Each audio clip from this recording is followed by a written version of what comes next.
नमस्कार, मैं सतीश सिंह। मेरे YouTube चैनल सिंह अकाडमी में आपका बहुत बहुत स्वागत है। आज हम अनुपात समानुपात को डिस्कस करेंगे। ये हमारा अनुपात समानुपात मीन्स रेशियो एंड प्रोपोर्शनल का ये जो इस ये जो रेशियो एंड प्रोपोर्शनल है उसका ये सेकंड पार्ट है। ये हमारा सेकंड वीडियो है। इससे पहले हम अनुपात समानुपात को डिस्कस किए थे। आज उसके और कुछ भी टॉपिक्स बच गए थे, उस टॉपिक को आज हम डिस्कस करने वाले हैं। तो आज हमारा जो वीडियो है पूरी तरह से हिंदी में है।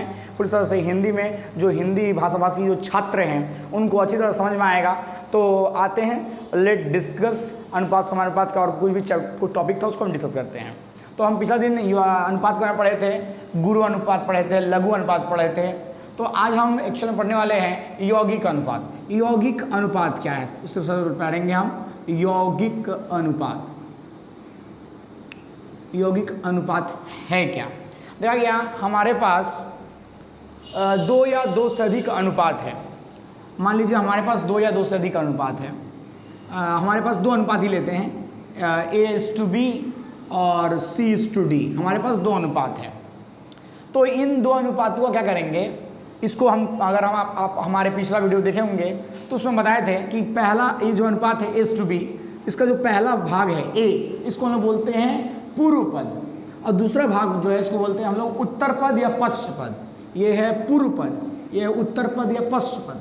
तो हमारे पास जितने भी अनुपात हैं, दो या दो से अधिक, यौगिक का अनुपात निकाला जाता है दो या दो से अधिक अनुपातों पर। तो हमारे पास जितने भी अनुपात हैं उन सभी अनुपातों के पूर्व पदों का गुणनफल, उनके जो पूर्व पद हैं उनको हम गुना करेंगे। इनका पूर्व पद, इस अनुपात का पूर्व पद A है और इस अनुपात का पूर्व पद C है, तो इनको हम क्या करेंगे, गुना कर देंगे। और इनका जो उत्तर पद है, इसका उत्तर पद B है और इसका उत्तर पद D है, इनका गुना कर देंगे। गुना करने के पश्चात जो अनुपात बनेगा, तो हमारा अनुपात बनेगा AC:BD। तो इस अनुपात को हम कहते हैं इन अनुपातों का यौगिक अनुपात। ये क्या है, इन दोनों अनुपात का क्या है, यौगिक अनुपात है। यदि दो या दो से अधिक अनुपात दिए गए हों तो उन अनुपातों के पूर्व पदों का गुणनफल और उनके उत्तर पदों के गुणनफल से जो नया अनुपात बनता है उसे ही हम यौगिक अनुपात कहते हैं। तो ये हम ये दो अनुपात लिए थे। अब हमारे पास तीन भी हो सकता है, दो या दो से अधिक हो सकता है। तो हम इसको एग्जाम्पल समझते हैं। हमारे पास मान लीजिए 2:3 है, 4:5 है एंड 1:6 है। हमारे पास तीन अनुपात हैं। बोला इनका यौगिक अनुपात निकालिए। तो यौगिक अनुपात निकालने से क्या करते हैं, सारे पूर्व पदों का गुणनफल और सारे उत्तर पदों का गुणनफल करते हैं। इनका पूर्व पद क्या है, 2 है, इनटू इनका पूर्व पद क्या है, 4 है, तो इनका पूर्व पद क्या है, 1 है। आइए, इसका उत्तर पद है 3, इनटू इसका उत्तर पद है 5 और इसका उत्तर पद है 6।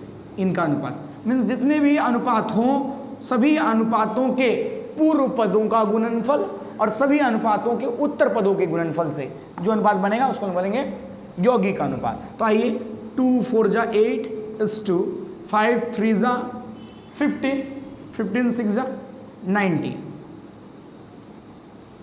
तो ये आया हमारा अनुपात।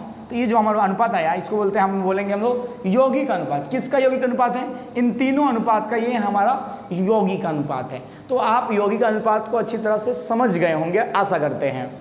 अब हम यौगिक अनुपात के बाद पढ़ेंगे समानुपात के बारे में। हमारे पास चार भौतिक राशियां हैं, A, B, C और D। ये चार A, B, C, D ये चार भौतिक राशियां हैं। इन अगर पहला दो का अनुपात मीन्स A:B और दूसरे दो का अनुपात, दूसरा जो दो है, दो राशि है C, मतलब उनका अनुपात मतलब C:D, अगर इन दोनों अनुपात का मान समान हो तो ऐसे चार राशियों को बोलेंगे ये समानुपात में हैं। समानुपात को हम इस तरह से दिखाते हैं, A:B ये समानुपात का सिंबल है, 4 डॉट देंगे, ये समानुपात सिंबल है, C:D। फिर समझिए हमारे पास चार राशियां हैं A, B, C, D। हम कहेंगे कि ये समानुपात में है कब, यदि पहला दो का अनुपात मीन्स A:B और दूसरे दो का अनुपात मीन्स C:D, अगर इन दोनों का वैल्यू सेम है। और समानुपात को हम इस तरह से दिखाते हैं, A:B समानुपात C:D। आइए हम एग्जाम्पल ले लेते हैं। मान लीजिए हमारे पास चार राशि हैं 2, 3, 4, 6। हमें चेक करना है कि ये समानुपात में है या नहीं। तो हम पहला दूसरे का अनुपात निकालेंगे, मीन्स 2:3, और तीसरा और चौथे का अनुपात निकालेंगे 4:6। तो ये देखेंगे इनका, तो 2:3 है, इसको हम 2 से काट सकते हैं, 2 2 जा 4 और 2 3 जा 6। तो देख सकते हैं पहला 2 का अनुपात और दूसरे 2 का अनुपात सेम समान आया है। तो हम बोल सकते हैं कि ये जो चार संख्या है 2, 3, 4, 6 ये समानुपात में हैं। तो अभी हम पढ़ें यौगिक अनुपात, फिर हम देखें समानुपात। तो समानुपात में इसके बाद हम देखेंगे क्रमिक समानुपात के बारे में। क्रमिक समानुपात किसको कहते हैं? हमारे पास 3 भौतिक राशियां हैं, ए, बी और सी। हमारे पास 3 भौतिक राशियां हैं, ए, बी और सी।